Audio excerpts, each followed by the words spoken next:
Today on the Crossup, we have none other than ItsFlokey. He is making waves in the FGC with his relatable and funny content. I've had the privilege of knowing Flokey for a couple of months, and he is arguably the nicest and most down-to-earth person I've met in the scene. We catch up on some FGC topics, talk about what drives him to make content, and share some laughs. All of that and more on the Crossup. Welcome everyone back to the Crossup. I'm joined with ItsFlokey. Flokey, how you doing, man?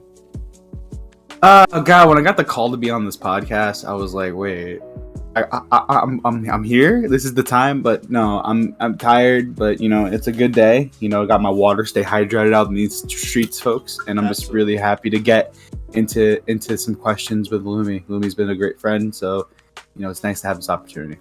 Appreciate that, Flo. I really do. Flokey, this is a cross-up tradition. I've asked every guest this. This is my first question, okay? Yeah. So, first thing I want to ask is, what does the name ItsFlokey mean to you specifically? So Flokey means a lot to me. It represents like an alternate ego. It represents kind of a motivational thing. For the longest time, and I've always told this story, I went by my government name when it comes to tournaments and stuff like that.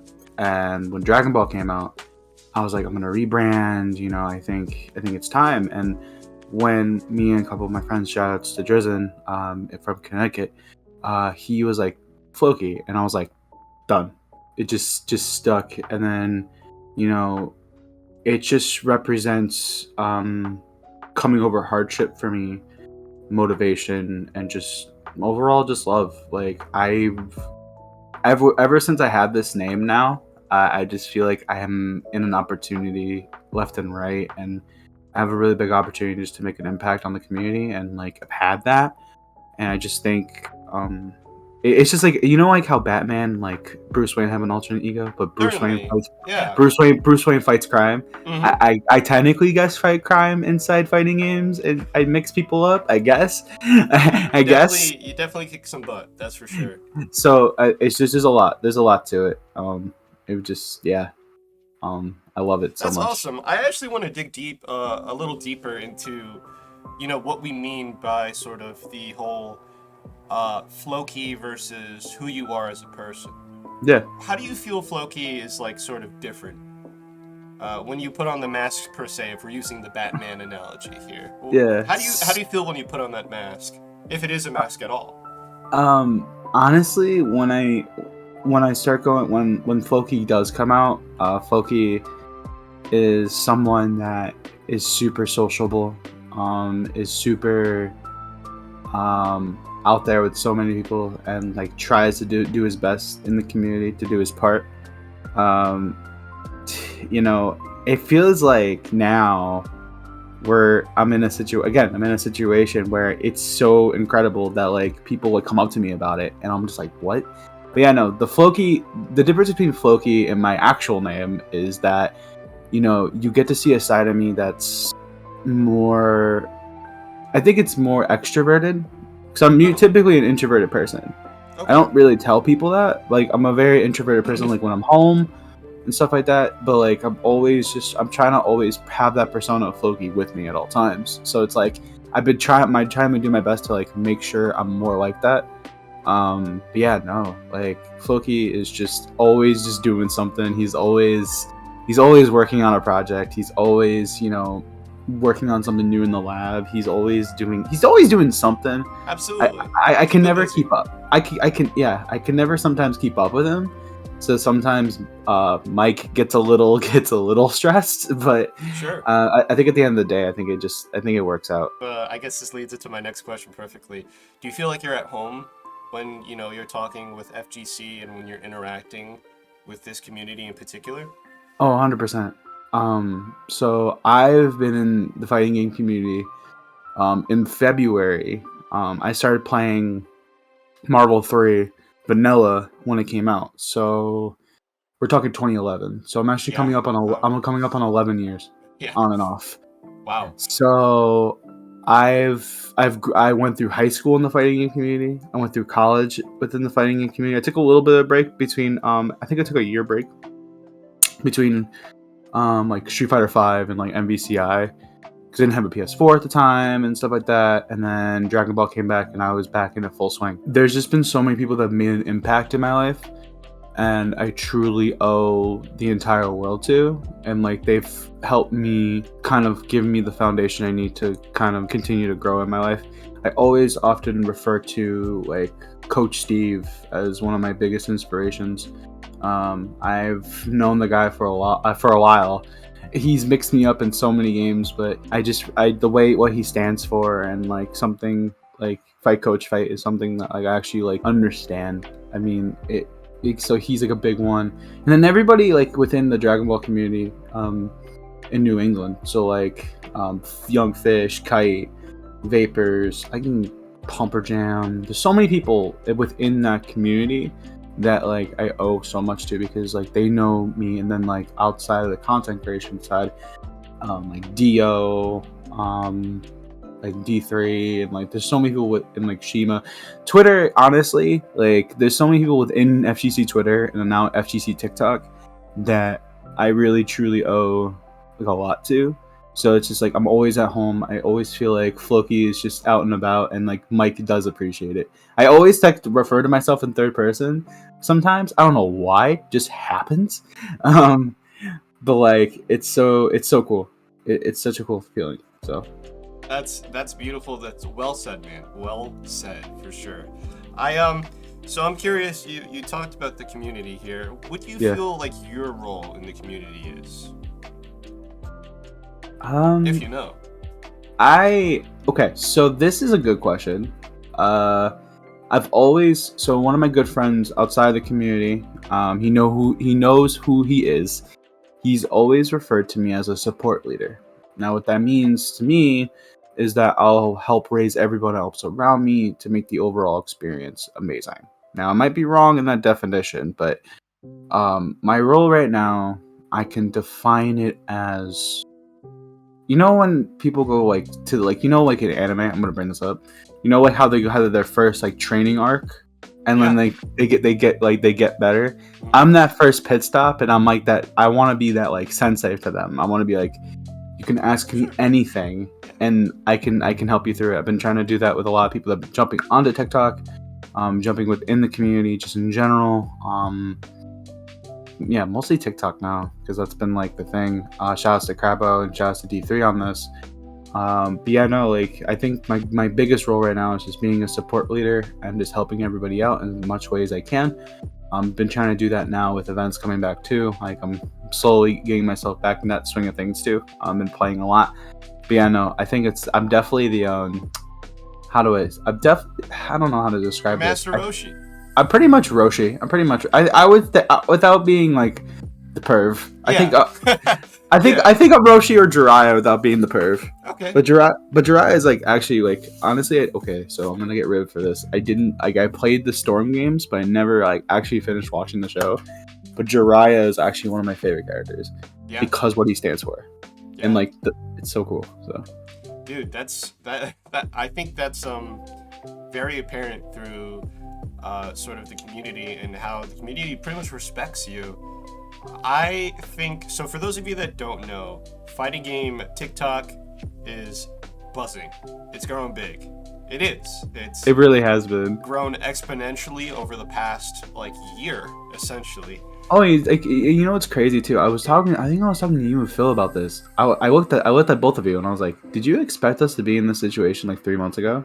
You're like, no. And then we have so many crazy creators now that are doing such great things. So absolutely. Yeah. For the people at home, Flokey. Yes.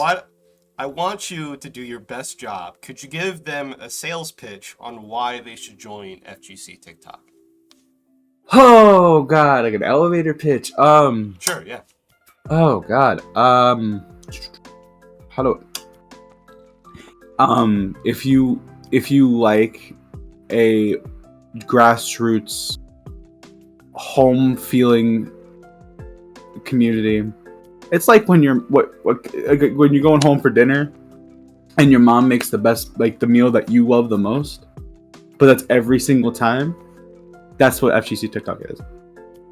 It's just that camaraderie and just like that family feeling. Like you go home for, you come home with Sunday dinner and it's just like, oh god, here comes the boys. Like that's how I feel about it.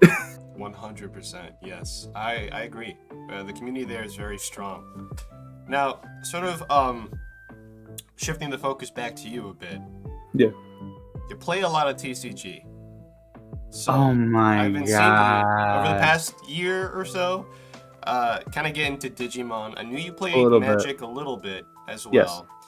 I'm curious, do you think there's any sort of overlap between those two hobbies, between trading card games and fighting games? I think so. They both have their different flavors and different communities, but it kind of, for me, it kind of all feels the same. I haven't really been playing Digimon recently because of the pandemic and like there's still real no online client. Bandai, get your stuff together, please. I need that in my life. But you know, it's so crazy. Like when I started playing Digimon in the fall, I did not expect a community just to be like so open arms. Like I was like, you know, because I've had like a past like card games, and I was like, I don't know. Like, granted, it was like I was a kid at the time, I was like a teenager, so like I didn't know how I felt. But like when I got back into it, I was like, you know, this is a cool community, and like shout outs to Team Underdogs. I'm still on, like I rep their team, and like that whole crew is amazing. Awesome. But yeah, no, it's just, it kind of gives me the same feeling that I get with the FGC, where you know it's the same kind of camaraderie, it's the same kind of like united front, and I think that's something that a lot of communities need. And like honestly too, like the fact that there's not a lot, I mean, every community has its toxicity, but like I feel like when it comes to certain like communities, what every community has done, that I've been a part of, has done a really good job of, is just addressing it and just kind of moving forward. And I think that's something that in 2022 and beyond, I'm trying to do my best to do as well. You know, because I just want the right people around me at all times, and I just want to I want to see all the right people succeed. But yeah, no, the TCG thing, it's so like Digimon right now is probably in the weirdest format, one of the weirder formats. I think because we had a lot of delays because of COVID, because of the certain set releases. But you know, fingers crossed. I think the next set that we're getting after this classic like old school collection is actually the Digimon. I don't know if you've watched Digimon, but it's actually the Digimon Frontier. So like all those tamers and stuff like that. So it's a fun, it's a cool time. Like Japan's already ahead of us, but like most things, Japan's ahead of us. That's the unfortunate circumstance of being both in the fighting game community in the TCG community. The TCG, unless you play Magic. Yeah. Unless you play Magic. Yeah, that's why I play Magic, because like level playing field there. Like everyone gets the cards pretty much at the same day. Pretty much, but I think Commander too. Commander is a good. Go ahead, sorry. So you explained to us that like sort of the social aspect is really what drives you to these communities. Yeah. And I kind of want to know, how did you sort of navigate those spaces, especially fighting games in particular? Did you go to locals? How would that go? Was it sort of easy to get to know people, or did it take some time? Okay, so this is a really good question. I say that a lot. So when I was a kid, like, okay, so like teenager Flokey, and he had I told the story, like I had my first fight stick, my wallet, like I saved my allowance every single day, and like I did like mow lawn and stuff like that. Had my wallet was to the point where I couldn't like fold it, and like it was just sticking out, and it was like one high schooler away from stealing my wallet for not getting my first arcade stick. But I remember when I was growing up, at first for me it was a lot, because I didn't know, like I always went to my local game store to play card games, and then these fighting game guys showed up. I was like, what's this all about? It took a lot of time, in my opinion, to kind of get my feet wet, but you know, I do owe them for a lot that's happened to me. It kind of grew me into the person I am now.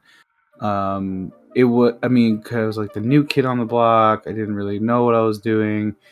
But as I got older, I think traversing locals and stuff like that, and then majors, it was so special. I remember begging my mom to go to my first major, and I always tell the story that it was for Street Fighter Cross Tekken, and it was for Ultra Street Fighter 4. So not for Street Fighter 4 Arcade Edition version 2012, but they had a test build of Ultra there. So I had a chance to play Ultra Street Fighter 4 before it released. Ooh, I'm jealous. Yeah, that was. I lost my voice the very first night I was there, playing Marvel, watching Marvel. Oh god. And then I played in bracket. My one of my buttons jammed on my stick, unfortunately, and that costed me getting into top 8 at my very first major. Oh, which hurt. condolences. And then I couldn't stay, and I didn't stay for Championship Sunday. So my mom and my grandma came with me. Shout out to Mama Flo and Grandma Flo. Honestly, the best. They were just like, we're gonna go like chill out in Philly and stuff like that. Like, we go have a good time. It was just a really, really good time. And then I started going to majors with my friends, and then I flew out to my first event in 2018 for CEO 2018. Okay. I've done a lot. So I think over time, at first I was super duper shy. I tried to be a social butterfly. I was trying to like get to know everybody and talk to everybody. But I think once I got the I don't want to say respect, but like once people like respected me a little bit more, yeah, I think that's when kind of that era of Flokey kind of got his footing. And then so it's been a long journey from yesteryear to now. It's so cool. Certainly. I mean, in this community, we really express ourselves through these games and our performance. Exactly. And how we play and the characters we play, right? I actually kind of want to explore the games just a little bit. True. I've seen you play Dragon Ball FighterZ, Marvel games, Blaze Blue, and Guilty Gear. Is there anything in particular that you look for in a fighting game? I usually just like, if I like the game's design, like character wise, or if I have an attachment to the series, that's something I will always play a Marvel game because of my dad. So Papa Flo is the reason why I play fighting games. And ever since I was a kid, I went to arcades with him. My very first game I remember was Marvel Superheroes vs. Street Fighter. We played that every single day. I actually still listen to the soundtrack today because it stood the test of time. Absolutely.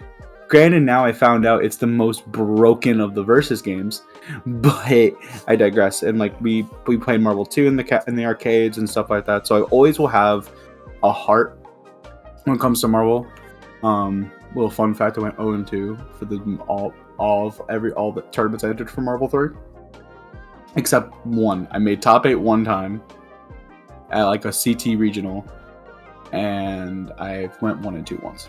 In Marvel 3. It's a hard game, dude. Like, that game is so hard. Insane. It is so Marvel's hard. A different beast. Let's be real. Like, it is very hard. So then, when it came to Dragon Ball, when I was in college, I got told about it because of the announcement at E3, and then I was like, I don't know, I'm gonna probably be still playing Marvel. And then I played the beta, and I played Piccolo for the first time, and I was like, whoa, this hits. And then I got my hands on that, and then I found out that my dad's favorite character in Dragon Ball is Piccolo. So I was like, yep. The way to go. Shout out Papa Flo. Let's be real.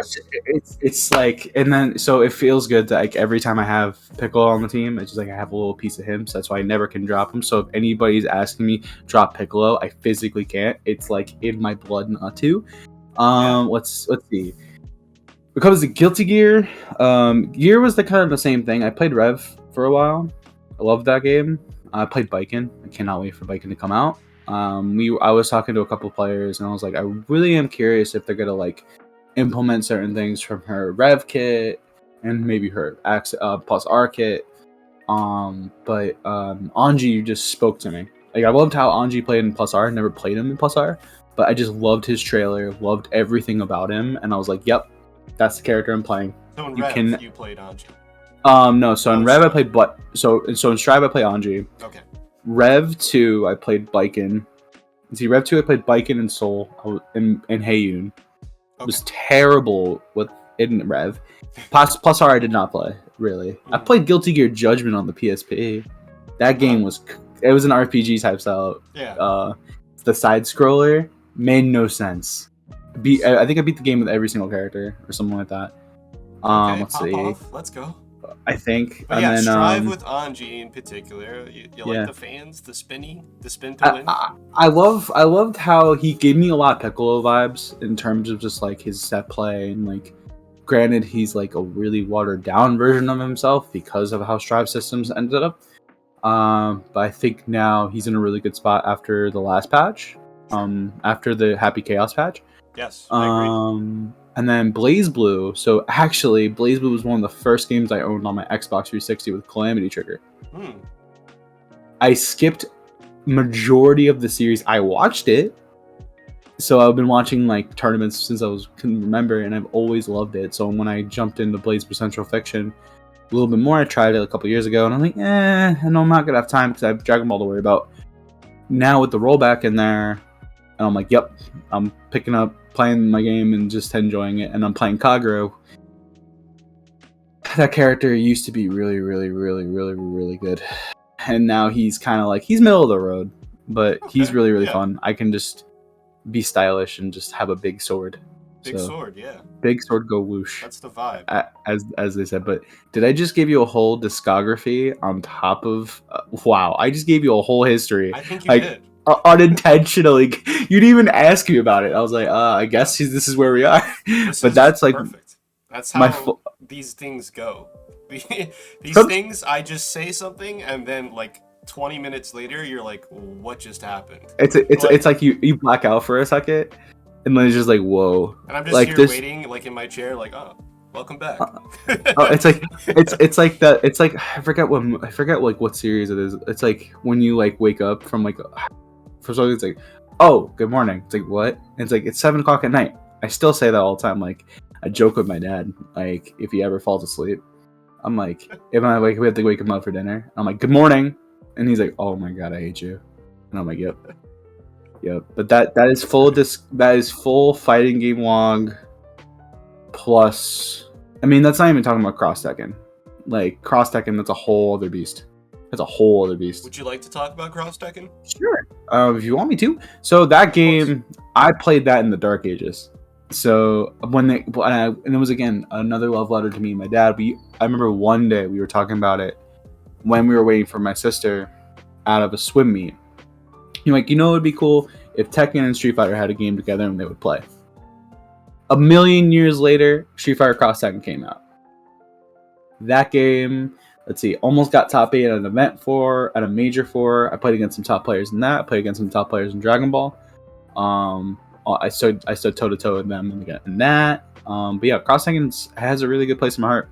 That game is nuts. It's footsie based, like crazy. But damage is super high, and it's just a really fun game. It's so crazy to kind of like re-meet people like Cool Kid. I remember I had like say it's like, oh hey, this is like my name from back in the day. He was like, oh my god, what's up? So like I used to interact with these guys way before Street Fighter 5 happened and stuff like that. So it's like kind of cool. It was kind of cool to kind of like bring that back once like the whole like Cross Tekken resurgence was happening. Absolutely. And even now with like it coming off of Steam, so they're trying to update it. I cannot wait to see people be like, I'm gonna play Cross Tekken for the first time, and I'm like, okay, let me help you with that because I played like half the cast.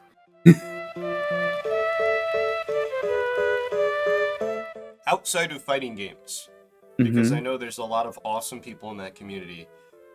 Who or what are your biggest influences in your life? My number one's my dad, Papa Flo, number one. Obviously he's my dad at the end of the day, but he has influenced me in so many ways, like my music choices, to, being there for me when I really need it. He's been especially after 2021 and how that went down. He was there from the get. I remember crying. Like I remember calling him just like in tears, and I was like, dude, like if it wasn't for Papa Flo, I would not. I mean, obviously, but he's like one of my biggest influences. I have a couple friends like that outside the FGC that like, I really am inspired by in terms of their leadership. Shout out to my friend Damar. I don't know if he's gonna watch this, but he's a really good friend of mine. I've been friends with him since college. He's actually one of my only friends I've kept since college. So Yeah, he's wow. we try to make a tradition to go see the MCU movies. Sadly, I couldn't see No Way Home with him because I did catch COVID. But he's been there. He's been a really important rock in my life in terms of just like being there for me as well. In terms of other influences, a lot of bands and stuff like influence me in terms of like their lyrics and stuff like that. I always refer to the Ghost Inside. So they had a tragic bus accident years ago. They were off like touring and writing music for a long time. They thought the whole band was going to pass, but one thing in one of their lyrics from their Dear Youth album, from the song Mercy, it says, "Life's swinging hard, but I'm swinging harder." Every day I try to tell myself that, because if I don't, then it's going to lead, and then I'm just going to get in my head, and I'm just like, wait a minute, I'm swinging harder than what's going on in my life. Let me keep pushing. So I have a lot of influences outside of the fighting. I mean, I have a lot of influence inside the fighting community. Like, there's so many people I can just name that just like had such a positive impact in my life. But I think Papa Flo, my friend, like my good friend Damar, and then like a couple of bands and artists, even Mac Miller too. Rest in peace, Mac Miller. Rest in peace, dude. Rest in peace. Mac has a really like his like lyricism and like his words. I think Goated. like it's so good. Like I listen to so much different music, and I just like I always try to make it a point to listen to Mac Miller at least once a day, or at least as much as I can, because my music playlist goes everywhere. So yeah. Absolutely, man. Well, hey, I got a question for you. This is a personal one for me. Something I want to ask. I see that you're really into coffee. I'm curious because I want to start drinking better quality coffee. I just drink K-Cups all day. And I was wondering, where should I start? Do you go to cafes? Like, is it like a Starbucks secret code that you have to say to get like the good stuff? Like, how do you... So ironically with coffee houses and stuff like that, so your boy Flokey's a sucker for love. So I went on a lot of dates to a lot of different coffee houses. I love coffee by default. So I was like, okay, that's like listen, I don't usually give dating advice, but Flokey dating advice that I would give on the Crossup: take a girl to a coffee house. Don't take her to the movies. Write that down, guys. Write that down. But yeah, cafes. So, is there any particular like go-to order that you would order in a cafe? No. So what I love to do is I love to see their specialty menu, because a lot of these cafes, coffee shops, do their own like special flair. True. To their seasonal stuff. So I always try to make it a point. If I get something basic, it's a chai. If their chai is good, you know they're gonna be a good house to go to. One of my favorite places in the entire world is Purgatory Coffee Roasters. Now, there's multiple locations in Connecticut. They just opened one kind of towards me, but it's all like skater and like Vans, like that Warped Tour kind of feel. When you walk in, and they have skeletons everywhere. But like they're a really good example, and they have like new things every month. Birdhouse Coffee near my job too. It's really cool, like just to see how each shop kind of like has their own spin on like coffee. If I were to drink straight coffee, I'm not gonna hold you, I kind of just do the cream only kind of thing. I do like the flavored cream, or like if I go to Dunkin', I do a regular coffee, like iced coffee, no matter what season it is. I know I'm a psycho. Oh, okay. Regular coffee, interesting. Regular coffee, iced coffee with cream and then flavor pump. So that way, because you have the sugar inside that. Yeah. So you get it up. Yeah, so you get the flavor, because people do like light and sweet with that, and I'm like, you can't. Too much. That's too much. Like that's no. But a good chai also goes a long way. But yeah, no. There's a lot of great coffee houses. There's probably a lot of great coffee houses like in your area. Like honestly, I kid you not, if you just type in coffee shops near me, that's how I found most of the places I went to. So Okay, yeah. I recommend that to anybody. But yeah. Yeah. Also, shout outs to I forget who was his name on TikTok, but he had a really funny TikTok where he has his own espresso maker, and he was trying to like stack his espresso pucks Oh, to the see puck like challenge? I've seen that. yeah, that I've was seen that. so The puck tower. funny. Yeah. Oh my god, fucking iconic. Since we're on the topic of coffee, I Yoda. have a request. Shoot. I need this. I need this. We need to bring back Brew with Flow now. Oh. No! I did not think you were gonna bring that up. I need that. I need it expeditiously. You don't understand how much I need that series in my life right now. Oh my god. Do you know the backstory on that series? Tell the audience about it. Because even if I know, they need to know. Oh god. So Brew of Flokey literally happened because okay, so I just crossed my 1 year on TikTok just recently. I was like, okay, I'm gonna try to start a series where I just talk about fighting games or just like life in general. And I called it Brew of Flokey because I was like, well, I usually had a coffee or tea with me when I made the video. Looking back, the thing you brought it up was honestly, it was in like the depths of my TikTok. It was in the depths. You saw baby face Flokey in there too because I shaved my beard. Oh my god! I do my research. Yeah, I know you do. That kind of scares me. That kind of scares me. Yo, Lumi's like, I got the codes, and I'm like, what do you mean? What do you mean by that? But yeah, no. If I do bring back Brew of Flokey, I think I'm gonna change the series to where I review coffee shops and like spin that to that. So listen, if I get enough likes and I get enough followers on TikTok, I'm making it happen. Because I already have my ranking of the One Piece characters. I'm still watching that on the low. I got projects on projects. So I want to be a guest appearance on that show. Yeah. Yeah. You're gonna have to teleport to me, or I teleport to you because I'll go to you just to do it. That's crazy. Dude, I want coffee. What can I say? You just sit and just sip coffee, and then you drive like 2 hours back. You're just like, okay, bye. It's like what do you mean by that? That was good.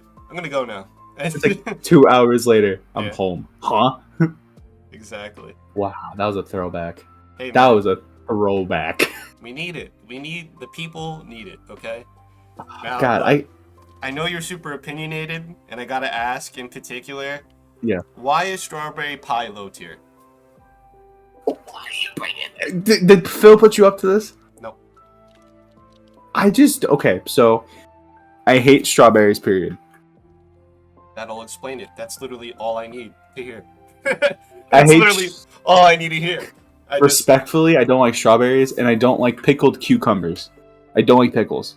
Oh, okay. I was about to say, isn't that just pickles? Yeah.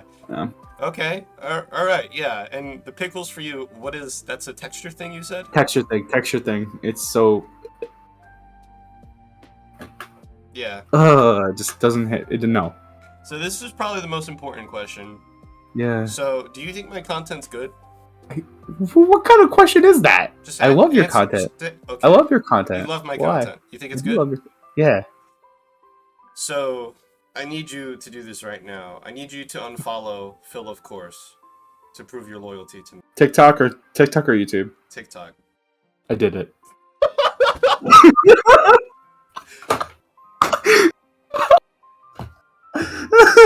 Well done. Holy. Phil's gonna probably text me, why did you unfollow me and follow me again? What did I do? I'm like, Phil, it's for a bit, Phil. It's for the bit. Think about the bit. You'll understand on Crossup. Yeah, but okay, so I guess this is my last question for today. Because we're doing awesome on time. But I really want to ask this, because this is actually the most important, I promise. Flokey, do you feel the need to create things at all? You sick. You sick. You sick for this. Oh my god. So, the answer to this question. When I was growing up, I'm gonna give you a story. When I was growing up, I watched a lot of creators because I needed an escape from the world. I was so unhappy. I didn't know where to go. I didn't know what to feel. I needed an escape from what I was doing. When I had fighting games, I had that escape every single week. I did radio for a little bit and I had that as my escape. I had a show called Escape from Reality. A little bit of a deep cut. That is a very deep cut. So when it comes to content, I use it. I don't know how to explain this. I use it as an escape to like a world where there's no pressure, there's no like hate, and you can just be yourself and no one's gonna judge you for it.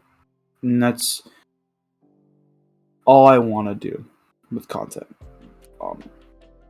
Like there's been so many times where I took the time, like I was so nervous about posting something or streaming or anything, and I was like, I'm just gonna do it, and someone's gonna appreciate it, and someone's gonna appreciate what I'm doing. But if I can be that for somebody where they can use me as an escape, I'm crying. You got me to cry. This is not fair. Not intentional. Not intentional, but if I can be that escape for somebody and be the helping hand to someone and let them know it's okay not to be okay, and it's okay to have outlets, safe outlets they can channel their energy into, get the help they need, and you have certain influences that help them get through it, I'm gonna do it. Like there's like every single day when I post something, I know now that I can move mountains now. A year ago, 2 years ago, when I was making content, and even if you look back at my channel, I was sort of invested in it. I just want people in the world to be happy with what they're doing, with how they're living their life, and just to make the most of every single day they have in front of them. I want them to, just enjoy it. Like people are posting content now that they're enjoying, and people are nervous, and I tell them, don't be nervous. It's gonna be great. You're gonna listen. If you get constructive criticism, you get good feedback. You get good feedback. If people tell you your content's great and make you unfollow Phil, of course, for 2.5 seconds, you gotta let them know. It's one of those things that I'm truly blessed, and my dad always says this to me. He always says this, even when we had COVID, and even before that too. He says, "You never know until it happens." Absolutely. It's a phrase I live by every single day. You never know until it happens. You post that video and you see an outpour of laughs, cries. You never know jumping into Twitch would be a good idea. You never know that jumping onto a clock app that you scroll aimlessly was going to become such a big part of your life. You never know the people that you meet in your life are going to be such a big impact on you, and they're going to change you for the better. It's between everything, and you never know, like, until it happens. Like, fuck, dude. Like, yeah, there's this perceived notion of what could happen if you do press upload, and keeping that in the drafts forever. And I'm gonna be honest, there can only be good things that come from pressing upload if you're respectful, if the content you post you truly believe in and want to make. Those are the only two prerequisites. Everything else is just icing on the cake. It truthfully is. Like, anytime, like, we've had talks about it, I'm like, dude, just up. Like, anytime, like, so Lumi has texted me.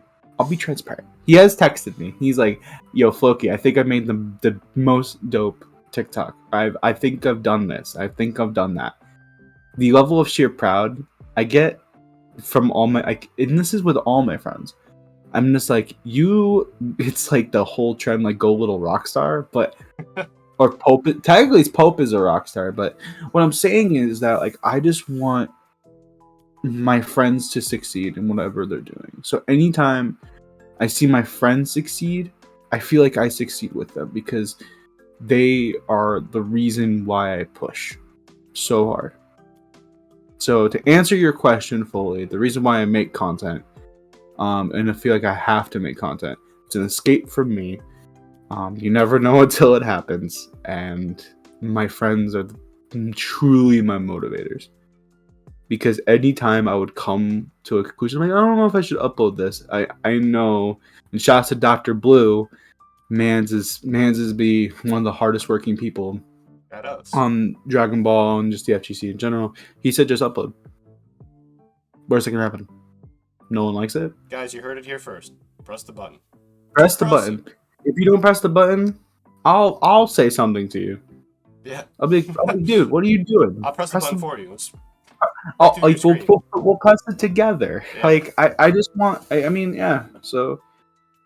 Well, wow, that made me cry, Lumi. That's not fair. Like right before the end of the podcast too. Lumi's like, we're doing so good, dude. We're good. Lumi's like achievement unlocked. Get Flokey to cry on Crossup. Oh, this is gonna do numbers.